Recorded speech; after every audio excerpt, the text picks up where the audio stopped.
Good morning. Welcome to Bay Area UU Church on this lovely Easter morning. I am Reverend Katie McQuage-Loukas, and my pronouns are she and hers.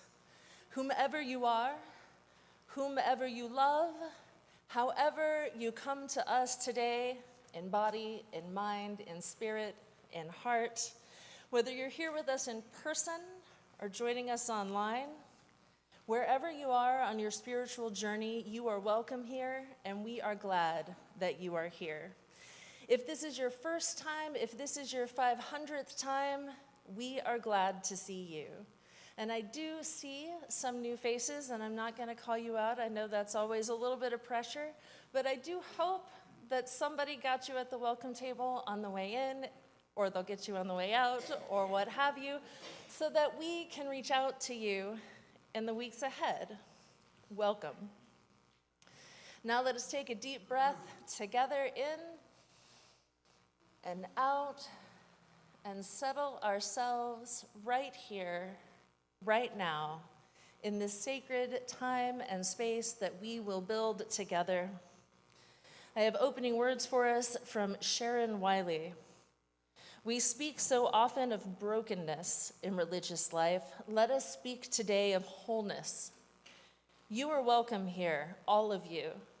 Every part of you beautiful just the way you are. Here you do not need to be something more or something less. No holding back, no hiding, no exerting yourself, no trying to do more or be more. You have inherent worth and dignity. Nothing to prove here. Nothing to prove to me or the person sitting next to you or to the children or to anyone. You don't have to try to be witty or more quiet or more outgoing. You are beautiful. Every part of you is beautiful just the way you are. You don't need to change anything about yourself to be welcome here. Your skin, your hair, your belly, your limbs, your face, all beautiful, just the way they are. You are extraordinary, each and every one of you different from each and beautiful in your own beautiful way. Breathtaking. Let us worship together.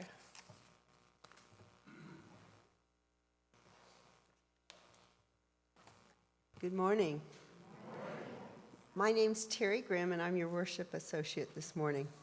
We will light our chalice this morning by Beth Jordan with a poem from Alex Eli entitled Rebirth. There will be moments when you will bloom fully and then wilt, only to bloom again.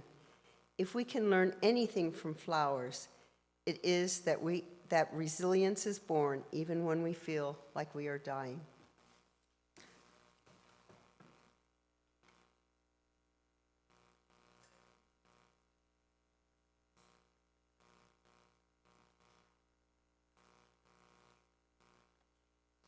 Thank you, Beth.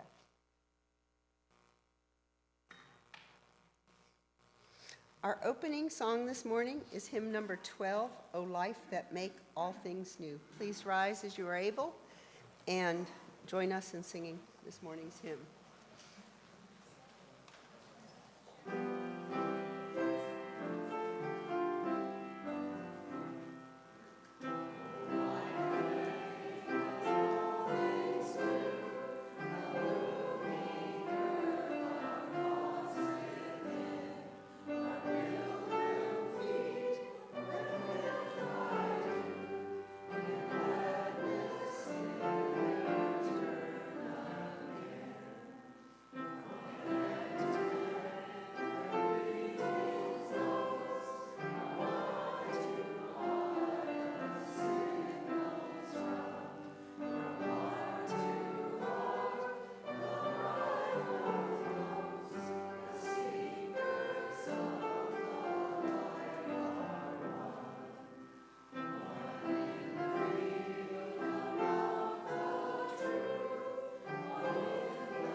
A covenant is not a definition of a relationship.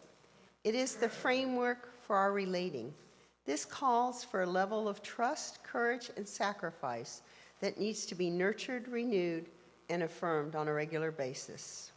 A creed creates a static truth, something that does not incorporate new insights and realities.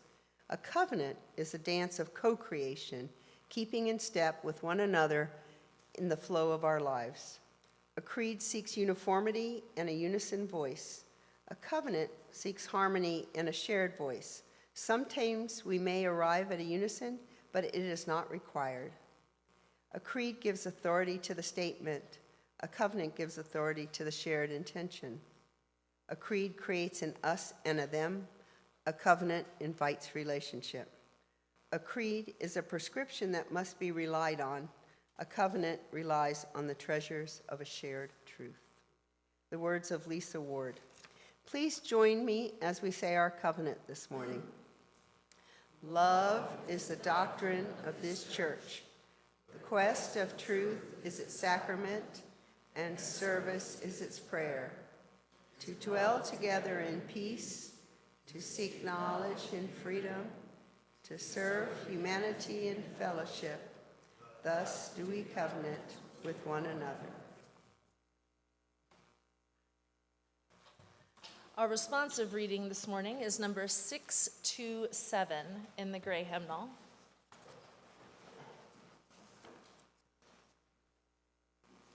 It is Seasons of the Self, number 627. Please join in with me on the italicized text. We need a celebration that speaks the spring-inspired word about life and death, about us as we live and die, through all the cycling seasons, days, and years. We need the sense of deity to crack our own hard, brown December husks and push life out of inner tombs and outer pain. Unless we move the seasons of the self and spring can come for us, the winter will go on, and Easter will remain a myth, and life will never come again, despite the fact of spring.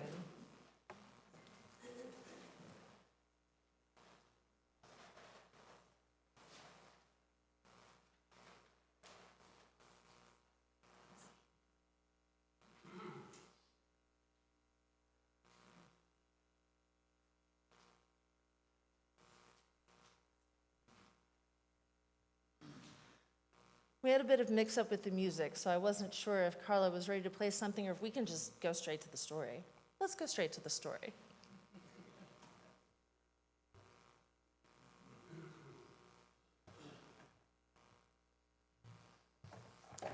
Whoops. Good morning. My name is Gloria Miller, and I am the Director of Lifespan Religious Education here at Bay Area, and my pronouns are she and her. The story for today is The End is Just the Beginning, a book of endless possibilities, written by Mike Bender and illustrated by Diana Mayo.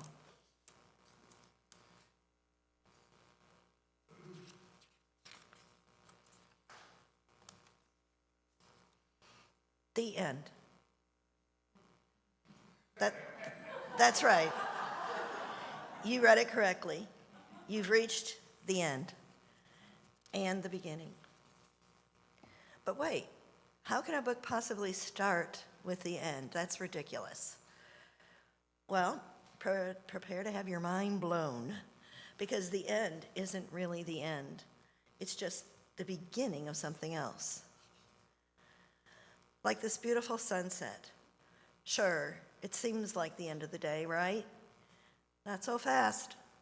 You see, when the sun goes down, it's actually just the beginning of night. And when all the snow melts at the end of winter, that just means it's the beginning of spring. If you try to go to the ends of the earth, you'll actually just keep going back to the beginning, because the earth is one big circle. And if you blast off in a rocket ship, you'll reach the end of the sky, otherwise known as the beginning of outer space. And when you count, the end of one number is just the beginning of the next number. And so on, and so on, and so on, all the way to infinity, which, by the way, never ends. Even a sign that literally says dead end isn't an end at all. It's only just the beginning of whatever lies beyond it. So when you really think about it, the end is entirely endless. The end of a disagreement with someone is just the beginning of making up.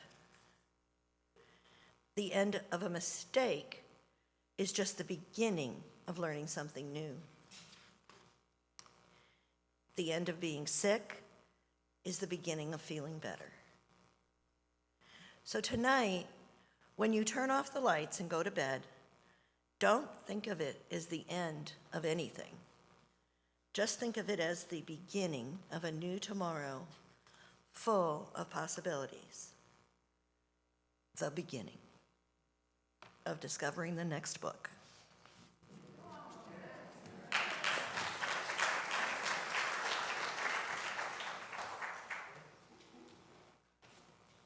Today's keeper of the flame is Emmy. Please join me as we say, we pass this flame of religious freedom from generation to generation.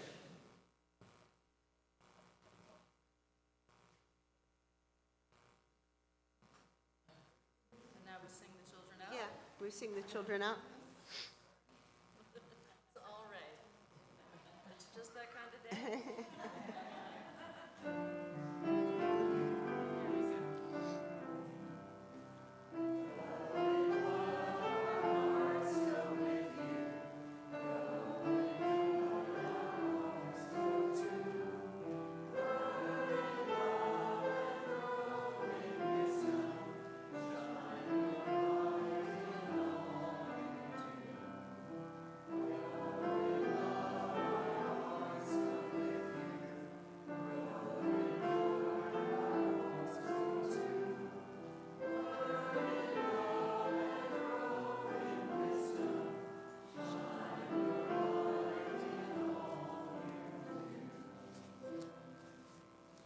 Some days we have just chaos and the slides and the music and who knows, but we keep going and it's still magical.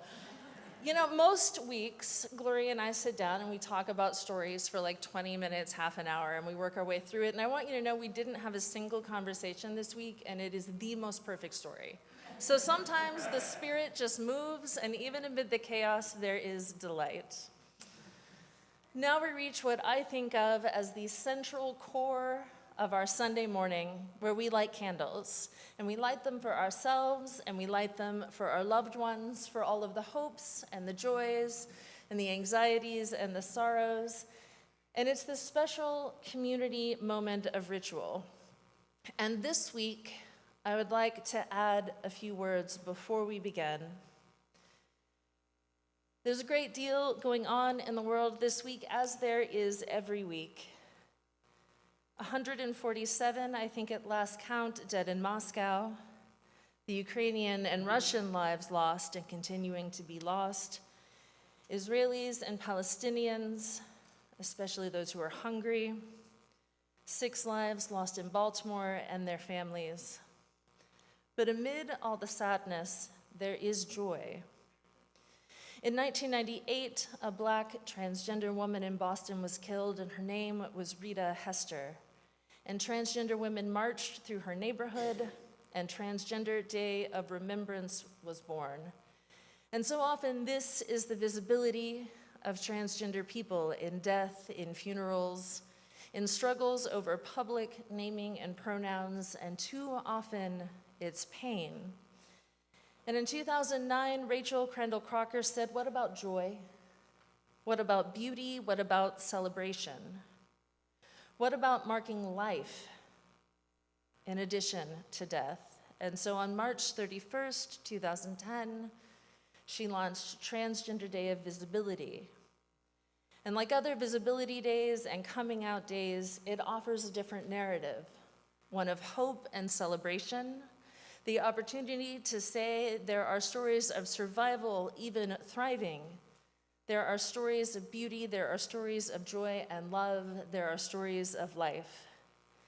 And so today, as you come forward to light candles for all of our worries, concerns, our joys, and our sorrows, I invite you, whether you come forward or not, to hold in your heart the love you bear for a beloved trans person, for the trans beauty you yourself may bring to the world, for all that is already visible or not yet made visible, for all that is joyful and celebratory.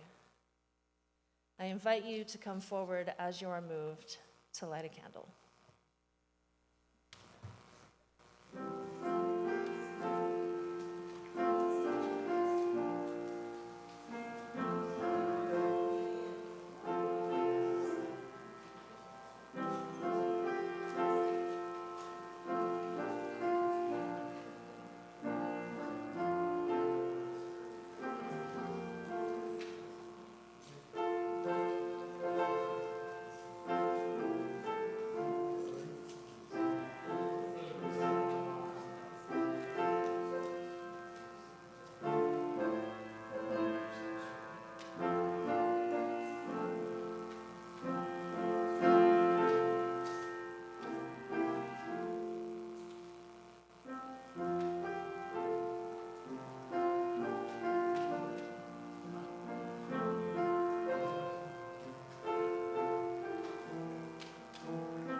We light one more community candle today for Nelson Thompson, who passed away this week.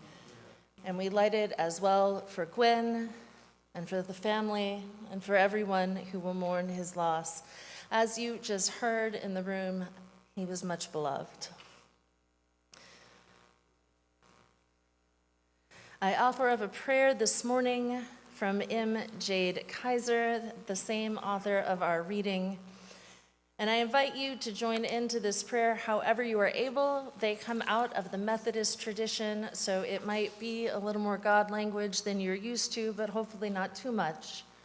Just let it flow and join in where you can. Creative Spirit, holy momentum, ever transitioning one, do you hold the prayers of trans people close, like the embrace of someone who understands, a source of comfort and hope? We share this joy, you and us, taking on new forms that life might thrive, shedding what no longer fits or never did. Struggles we share too, religious beliefs that confine being and becoming, enduring acts of violence, born from fear and fueled by power. Though even we endure too much, too long, how burdensome is your lot? Centuries pass, and still, so few who claim to love you believe you are who you say you are, calling you an excuse for bigotry when you are a river of love. Do all the theologies of hate and songs of Sunday apathy land on your ears like a dead name, something given to you that you never asked for and just won't go away? Do you wince each time a prayer ascends to him?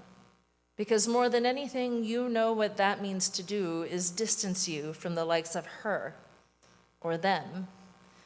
When you stretch out your arms as the embrace of a gentle man, or kick out your feet as the dance of a woman, or run wild in open fields through every genderless or gender-abundant or non-binary kiddo loving their flesh, do you take delight in every fit, finding a spot of home in every body? The glory of your multiplicity cannot be hidden away. We may be a long way from safety yet, but your mercies are new every morning. And with each day dawns new possibilities of sacred transition into a world more fitting for everyone. May your blessing be upon all your trans beloveds. Take pleasure in us, your stunning incarnations. And as we care for one another, may the God we practice be a comfort and a strength. Amen. And now our prayer and song. You may remain seated.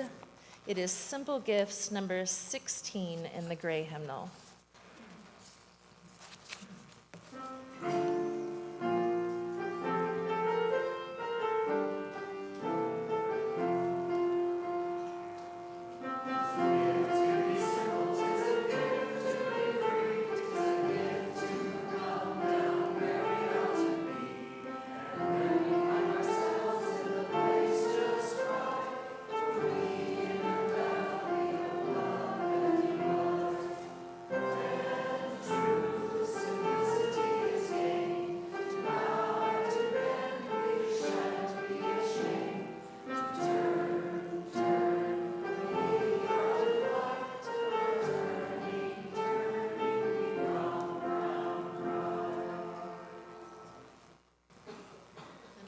First one, and you're doing the second one. Sounds good. We have 2 readings this morning, so I'll get us started. For Easter, keep your proclamations of grandeur. Give me an Easter as small as a seed, one that can be planted while it is still cold outside, one that can be watered with tears and demands time and patience to grow. I don't need to know how large it will become, how long until it blossoms, or even if it will be pretty. I only want it to grow roots that dig deep down, striving for life in the underbelly of the world. Spare me the cosmic promises of otherworldly escape and point me to the sacred possibilities within reach. Tell me again about how the nutrients born from decay keep even the saddest places brimming with potential for life. Don't be fooled by the way we tell the story. Resurrection is rarely a swift occurrence. Just look to the forest floors or the pages of history and find the pace of sacred things. Trust the hidden work of God, quietly moving beneath the fractured and fissured surface, tending and holding, pruning and clarifying, undoing and recreating. If all is still quiet, take heart and remain. There is so much courage and hope that resists timeliness compressed by technology and profit. There is so much power in refusing to rush or be rushed in righteous labors of reorienting and repair. May divine unfoldings be granted all the space they need. May the testimony of freshly budding things strengthen and inspire us. May the wisdom of generations be our teachers, our anchors, our comfort.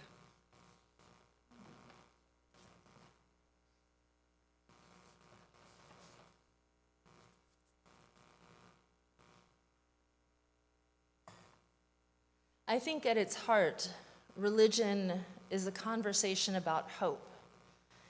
Whether it is slipping the cycle of rebirth, redemption through suffering, seeking self-cultivation, whatever it may be, we human beings are always trying to figure out a new response to what Reverend Forrest Church called the dual reality of being alive and having to die. The reality of being mortal in these bodies of ours with all of their capacity for joy and delight and also for suffering. This week was a holy week for Christians, but also for Hindus. Muslims are still fasting for Ramadan. Jews observe Purim. There's something about this time of year. This past week or two have so many celebrations that are somehow anchored to the turning of the year, these moments in the calendar that seem significant. Love and spring, birth and rebirth, transformation of ourselves, of the world around us, and spring cleaning, naturally.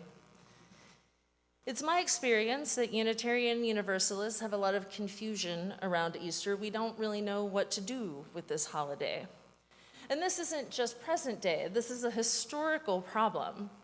As Unitarians begin moving away from the idea of Jesus as a divine being, it's still really fun and delightful to celebrate the birth of a great teacher. But without miracles, the cross is just tragedy. The tomb is bleak if it cannot be emptied. And so the Unitarians, the elite of their time, also weren't really super comfortable with the Jesus of the oppressed. And so the Unitarian version tends to simply be the great teacher is gone, there's confusion after his death, but his followers go on to teach these moral and ethical ideals. The Universalists do a little better grappling with the story. For them, it's a little more straightforward. There's no hell, we're all saved now. But it's not like they agree on why or how Jesus had to suffer and die, just agreement on the ultimate outcome. And there are some pretty serious problems with a theology that connects suffering to redemption, that makes pain necessary, and demands that meaning-making come with pain. And I know there are people in this room right now who feel one way about the day, another way about the day, or no way about the day at all.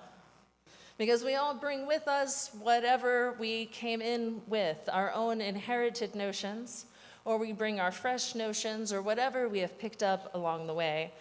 And so none of our ministers can really stand up here on Sunday morning and say, there is a single story.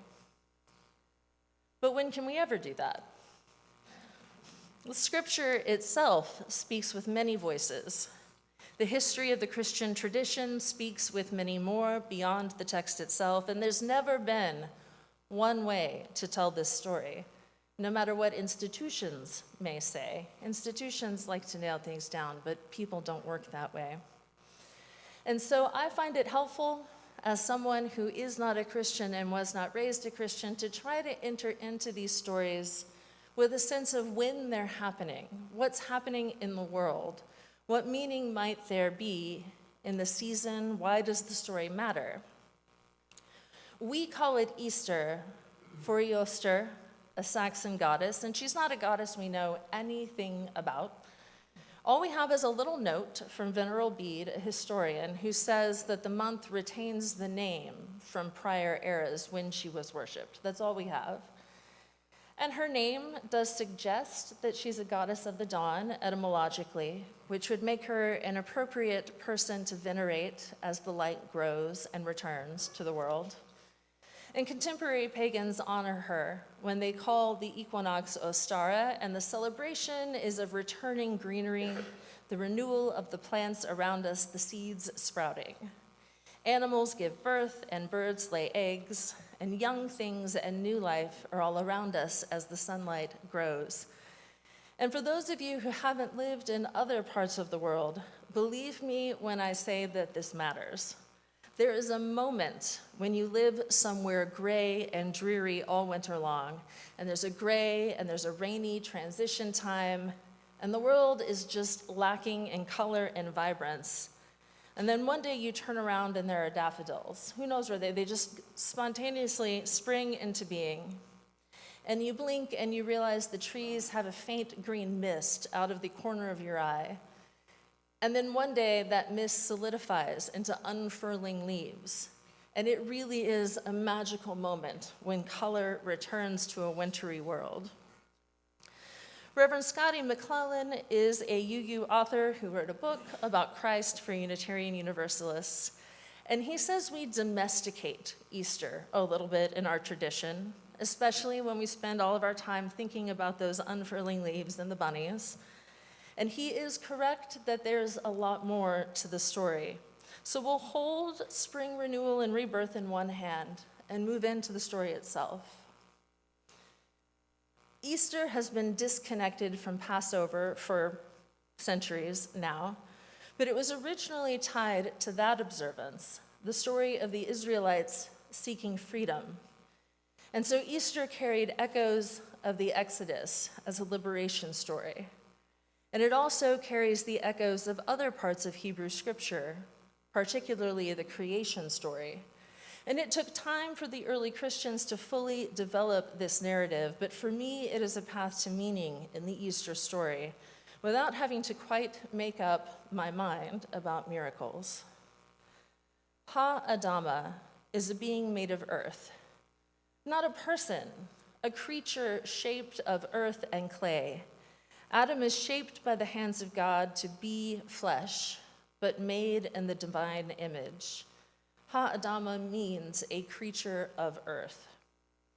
And so when early Christians are speaking of Christ as the new Adam, they're talking about God becoming a creature of earth.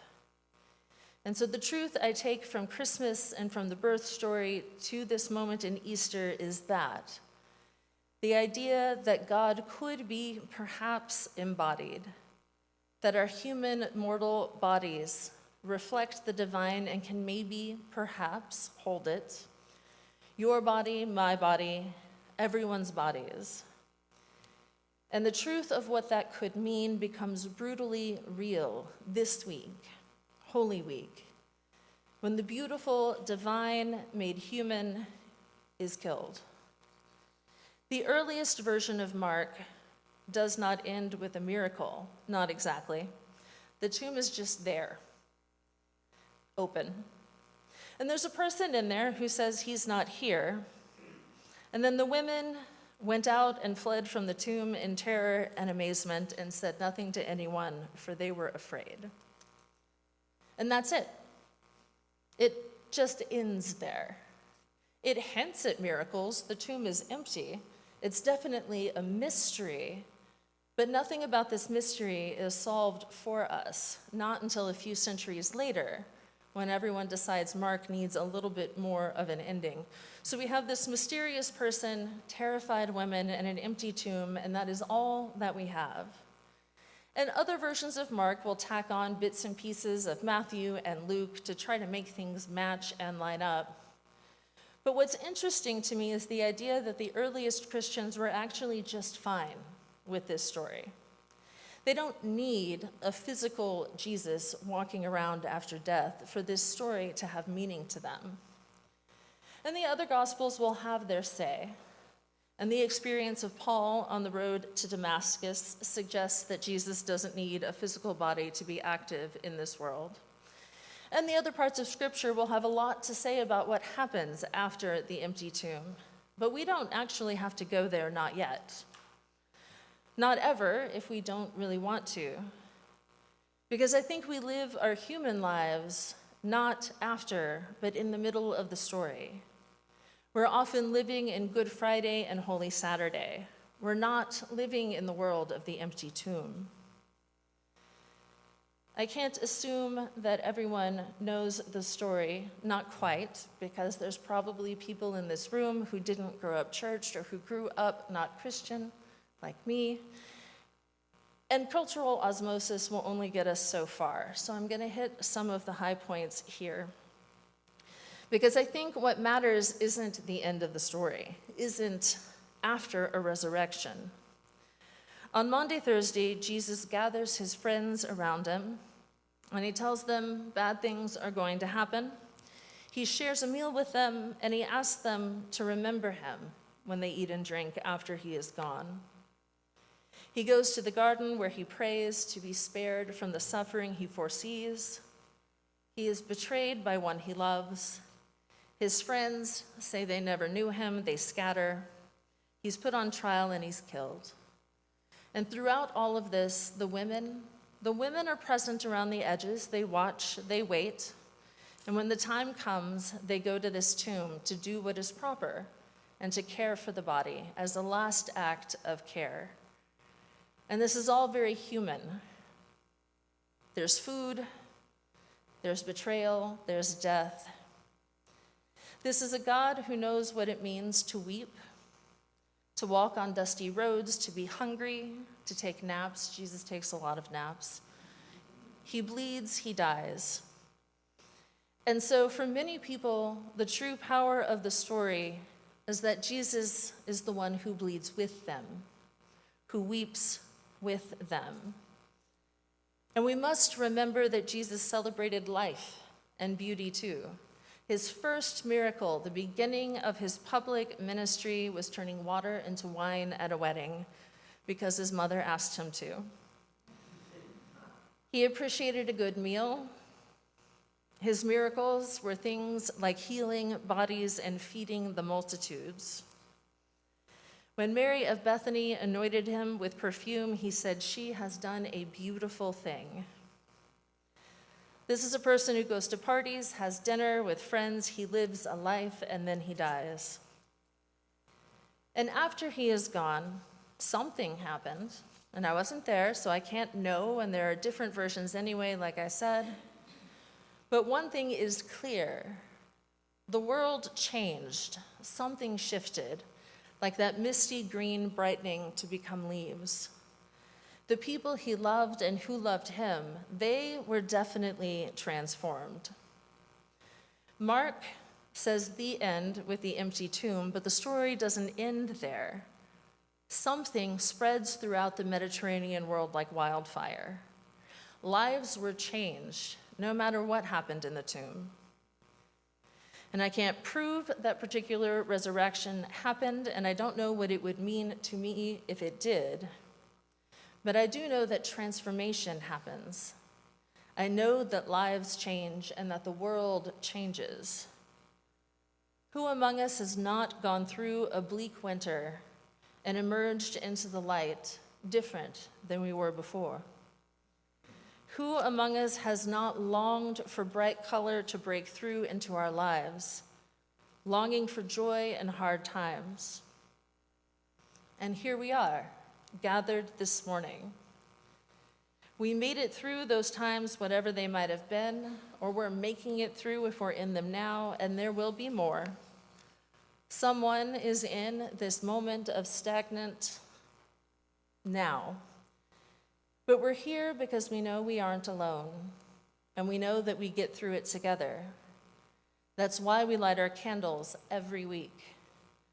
Our flames mark the fullness of human life, joys and sorrows both. And we light candles for our embodied mortal human lives, for sickness and health, for jobs, for love, for loneliness and worry and companionship, for births and for deaths, for all of the things that make up the shape and movement of our days. And we especially light them for hope and for change. Reverend Rob Hardy's says, "As I see it, my job on Easter Sunday is not to convince you that the resurrection happened, but to remind you that it happens. The way I look at it, each and every one of us in this room this morning is proof positive of resurrection.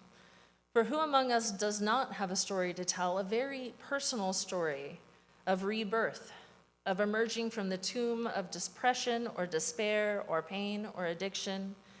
Who among us can't point to a time in our lives when all seemed lost, and then suddenly hope returned? You are witness to your very own resurrections. Whatever it was that happened in Jerusalem 2,000 years ago, whatever factual, historical events may or may not have occurred, there was a moment of transformation. A demoralized people found empowerment, a mourning people found hope, astonished hope, mind-blowing hope. And whatever the truth of it, it wasn't a tidy, domesticated narrative. The Romans tried to domesticate it. All the church traditions of the world have tried, and even we Unitarian Universalists have tried to domesticate the story, to make it less strange and less transformational. Scotty McClellan also says we need to be open to resurrection, looking up, not down, listening, not stopping up our ears, tasting before we swallow, smelling the flowers, not passing them by, feeling deeply rather than numbing ourselves with the daily routine. So I don't think he's totally turned off the flowers, the greenery, and the rabbits, but he is telling us to respond to the world with astonishment, to notice and to be aware of the transformations and resurrections that are happening all around us all of the time, to mark the miracle of being alive right here, right now, while even yet holding the knowledge that we will one day die. I return now to Passover, to the Exodus, and to wondering what it might mean for all of us to be aware and awake and liberated, to be free in these bodies of ours, to not only be free, but to rejoice in them and to rejoice in being alive. I don't know how much of the world I can change in my own one lifetime, but I guess I must believe in some kind of resurrection and some kind of power, because here I am believing the world can change, that the power of love can transform and renew the world. What might the world be if it were built on loving ourselves and one another, on dinner with friends, on a wedding in Cana? Not a spiritualized, not a theoretical or intellectual love, but a living one, an embodied one. To say to one another with all the power of religion and hope, to say, you are sacred. Your body is sacred. Your gender is sacred. Your sexuality is sacred. And this is what I want our faith to be, a faith that cherishes each of us just as we are, and that sends us out into this world as agents of transformation, agents of joy, and agents of beauty, carrying it with us in all of our wholeness and fullness wherever we go. May whatever gives you joy and renewal in this season be found, whether that's here in this place or out in the world or inside of you. If you are in your own Holy Saturday of struggle and grief, may you find resurrection and transformation. If you have found resurrection and transformation yourself, may you share it with everyone you know. May it be so, and amen.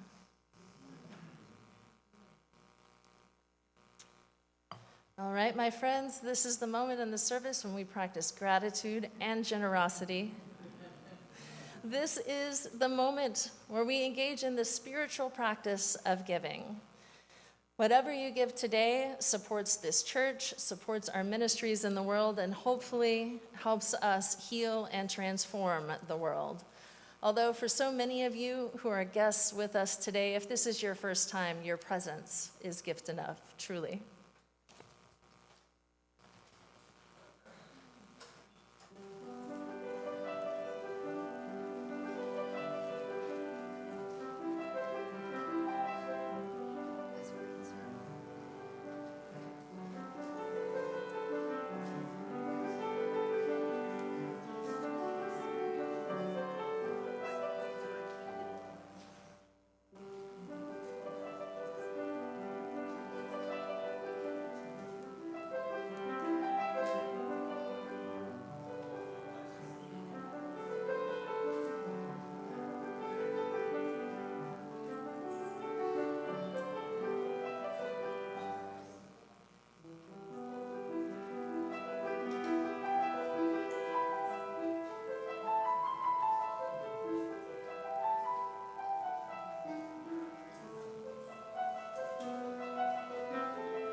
Thank you, Carla. Please join me in blessing the offering. This gift from the abundance of my life blesses me, our ministries, and the world. Okay, lots of announcements. For those of you who've anxiously been waiting, it is garage sale time. Yay! Garage sale setup starts today at 2 p.m. after the Easter activities. Drop by and help set up the religious education area and Cockrell Hall so we can get the garage stuff sale off to a smooth start. A few minutes of helping will be greatly appreciated by the volunteers. It's fun, and it's a great way to meet new people and get to know your fellow church members. You can start bringing in your donations today at 2 p.m. We'll also be taking donations all day Monday, April 1st, no April Fools, and Tuesday, April 2nd, and until noon on Wednesday. So you have lots of time to get all your stuff in. The sale starts at 8 a.m. Thursday, April 4th. Be sure to tell your friends and family about the garage sale. Also, looking for some fun? Whether you are looking for a family day of interesting artwork or a new painting from an emerging artist on that special wall in your house, you will find it on Friday, April 12th from 3 p.m. to 7 p.m. and on Saturday, April 13th from 10 to 6 at the Fringe Art Fest right here at BAUUC in Cockrell Hall. Artists include Kelly Hallback, Sean Bisbano, Peter Swick, Peter Bowman, Mary Lou Darst, Marlis Dennison, Dr. Chait Anaya, Ali, Ron Williamson, Ron Masters, and Doris Henderson. Lots of great artists in our group. In addition to art displays, the festival will also include a bake sale for refreshments, silent auction of Dr. Ali's art, and group performances, as well as karaoke time with our own karaoke machine. To sum it up, it will be fun. If you'd like to help out with the Art Fest, we still need bake sale items and could use all the volunteers to help out that we can get. Just look for the sign-up sheet in Cockrell Hall or contact Marlis Dennison at fringeart@bauc.org. Okay? Do you want your child to be responsible and self-motivated? Yes. Preferably without yelling and nagging all the time. Join us in Family Fellowship on Sunday, April 14th at 12:30 p.m. in Cockrell Hall for a parenting seminar based on the internationally recognized work of Dr. Gary Landreth. Dr. Landreth has published more than 150 journal articles, books, and videos, as well as receiving the Lifetime Achievement Award from the Association for Play Therapy. The discussion will be led by our own Christy Stanton, who has her master's in marriage and family therapy. This will be an interactive and fun experience. Don't miss the opportunity to connect with other families in a supportive environment and enhance your parenting journey. We ask that you bring a potluck dish to share. Okay, and after today's service, be sure to join us in Cockrell Hall for coffee and light snacks, and probably leftover lunch too, and fellowship, and for the Easter egg hunt. We've heard that there will be an opportunity for everyone to get their photo taken with the Easter Bunny. You can't miss that. So everyone's welcome, and it's always fun to watch the kids collect the Easter eggs. And finally, if you're not on our email list, you can sign up on our website at bauc.org. We send out an email of BAUC news and events every Tuesday that contain these and many other activities that are happening in our church. Our final hymn is number 130, O Liberating Rose.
Can we have another appreciative round of applause for Carla for really just rolling with it this morning?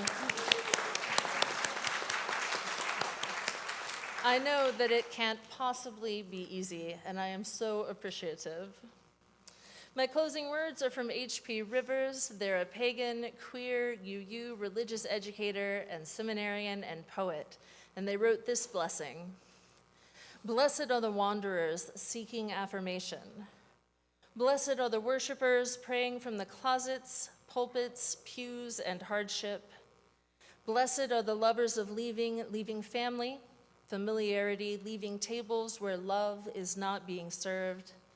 Blessed are those who stay. Blessed are those who hunger and thirst for justice, for they will be satisfied. Blessed are the queer disciples of truth, living, breathing sacred reflections of divine love.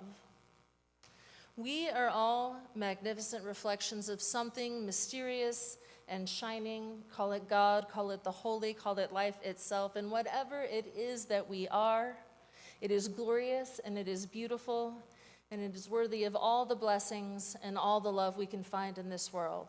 So blessed be, and go in peace. Amen.